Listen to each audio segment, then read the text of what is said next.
Right in time for Halloween, U.S. intelligence agencies were due on October 31st, 2022, to deliver a classified progress report on UFOs to Congress, with an unclassified summary of the report expected to be posted online later in that week.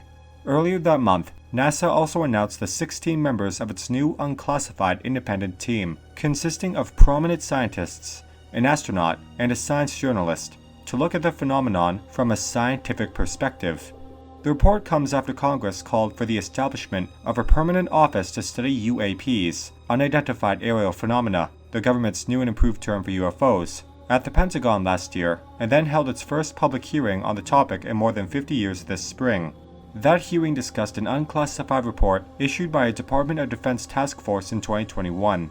Many UFO enthusiasts like myself were underwhelmed by the Pentagon's unclassified 2021 report, which offered an explanation for only one of the 144 incidents the department said were being investigated, but at least it correctly acknowledged that it couldn't rule out any explanation, including extraterrestrial origins.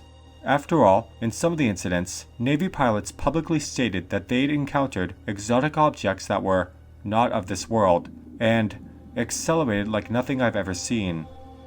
But leaked details and communications from officials ahead of the Halloween report and the announcement of NASA's new team suggested that some in the government are eager to put the issue to rest without a full, open-minded investigation, just as it did in the last open attempt to get to the bottom of the phenomena back in the 1960s. It's particularly frustrating that NASA seems to be drawing its conclusions before even really getting started. In its tweet announcing the UAP panel members, NASA declared, "There is no evidence supporting the idea that UAP are extraterrestrial in origin." This statement seems to prematurely signal its conclusions, so no one will be surprised when the final report repeats the same finding. Meanwhile, the headline of a New York Times article based on what it said was classified information from the intelligence report read, "Many military UFO reports are just foreign spying or airborne trash."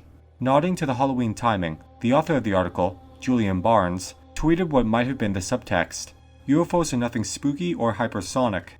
In other words, just ordinary things. There's nothing to see here, and it's time to move on." What the Times headline ignores are the specific cases that are, well, actually spooky and hypersonic. Of the 144 incidents, the Pentagon identified 18 incidents that exhibited unusual flight characteristics. 5 observables, elucidated by Lou Elizondo, the whistleblower who was until 2017 in charge of a secret Pentagon program studying UFOs, are sudden and instantaneous acceleration with no visible signs of propulsion, anti-gravity lift, hypersonic velocities without signatures, low observability, or cloaking, and transmedium travel, going from the ocean straight into the air, for example. Unfortunately, there is a precedent for the Defense Department, scientists and the media playing down reports of UFOs rather than prioritizing truly open scientific inquiry.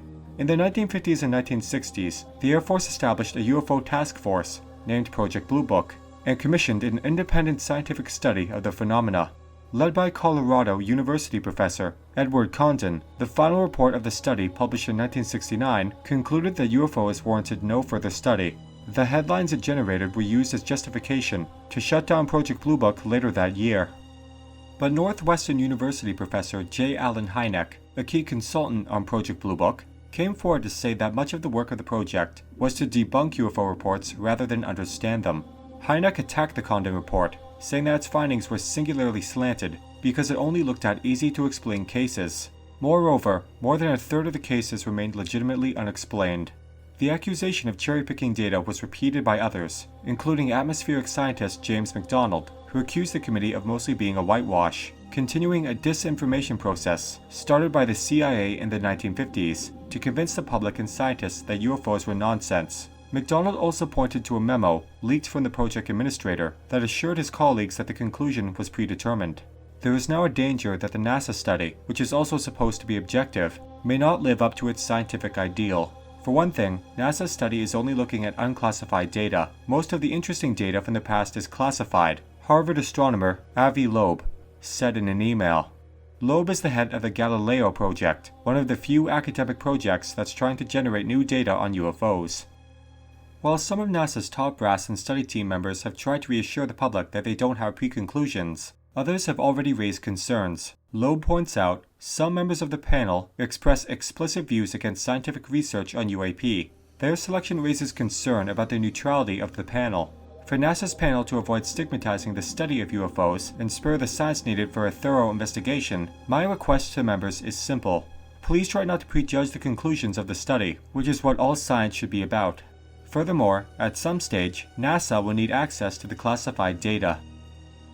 It's often said that those who don't learn the lessons of history are doomed to repeat it. If the government doesn't do so with UFOs, we may end up with another independent scientific panel in another 50 years, but be no closer to the truth. Don't forget to sign up for our Patreon page. Members get early access to videos, ad-free, and you can see content you can't see anywhere else.